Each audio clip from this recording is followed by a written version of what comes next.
you this question. Yes. For the 3 years that President Ruto has been in power, Yes.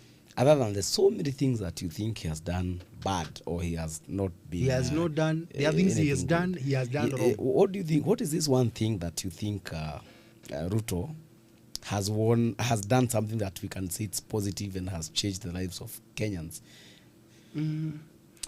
That one would require some research. But he has helped us discover our civic duty to keep the government in check. I give that to him. He has reminded us that Kenyans must keep their leaders on toes. He has helped us remember that power corrupts and absolute power corrupts absolutely. In terms of what he may have done right, I'm trying to understand of the sectors that are not devolved. That is security. We have Jubaland invading the Kenyan soil in Mandela. Jubaland army. We have some weapons that were designated to come to our army people being found in some foreign country. We have Kenyans being robbed in broad daylight in Nairobi. In terms of what that is not devolved, the national health insurance is dead. Education sector, he introduced some funding model that ended up collapsing. And then he said, I now listen to Kenya. We are going back to the same thing I found. The president, in terms of his manifesto, maybe the only thing he has done is that we are still surviving. That's the only thing I would say. At least we are still surviving. Mr. Gazani, you interact with the ground a lot. Yes. What are those people who go to State House as part of those delegations telling you about the engagements with the president? Well, as Wakili put it, most of the Kenyans who visit their president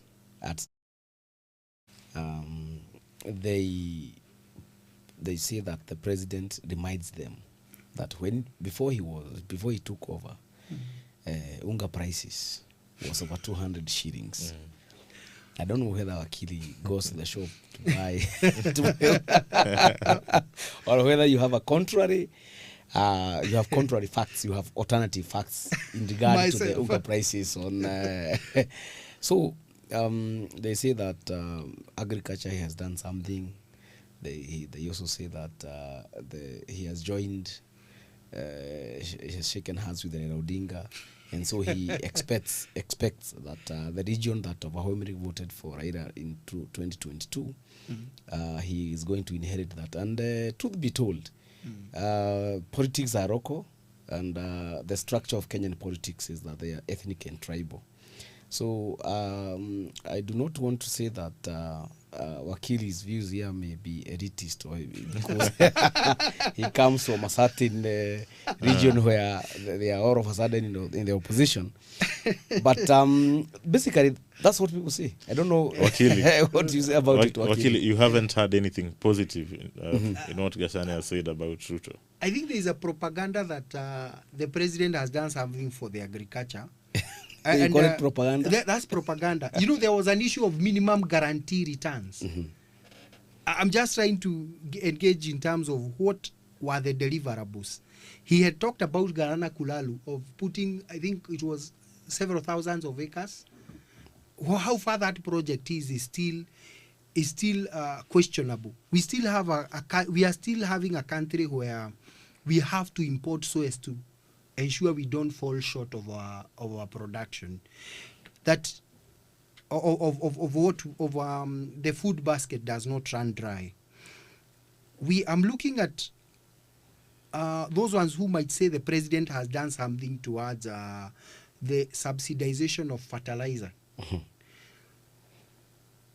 I come from Murang'a myself, and I know many other times that subsidized fertilizer we have fallen short of it. That farmers sometimes have to go to several depots to see if the fertilizer is available. I know that some fertilizer was donated to by the Russian government the last time I checked. But what the government said, it presented it at a cost to Kenyans. What was donated, what was given freely ought to have been given freely.